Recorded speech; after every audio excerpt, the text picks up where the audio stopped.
माघ शुक्ल पक्ष की मोक्षदा एकादशी 1 दिसंबर सोमवार को मनाई जाएगी। इस दिन रेवती नक्षत्र में बन रहा मातंग योग व्रत और पूजा के लिए अत्यंत शुभ माना गया है।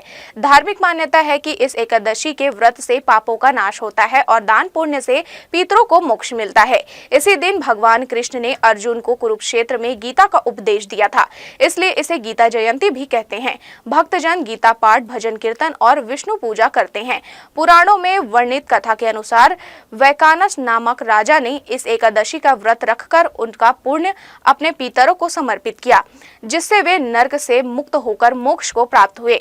इसी कारण इसे मोक्ष प्रदान करने वाली एकादशी माना जाता है। व्रत पूजा विधि से सुबह स्नान कर पीले या सफेद वस्त्र पहनना, विष्णु भगवान की धूप, दीप, पुष्प, तिल, तुलसी, पंचामृत और नैवेद्य से पूजा करना, दिन भर फलाहार या निर्जला व्रत रखना, हरि नाम संकीर्तन, गीता पाठ और विष्णु सहनाम जप करना श्रेष्ठ माना गया है।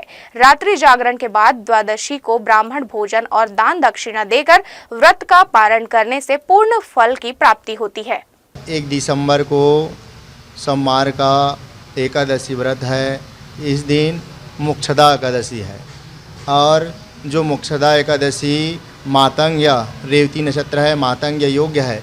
इस योग में जो एकादशी व्रत रखता है वह सारे पाप दूर हो जाता है और इस दिन दान करने से पितर को मोक्ष की प्राप्ति होता है।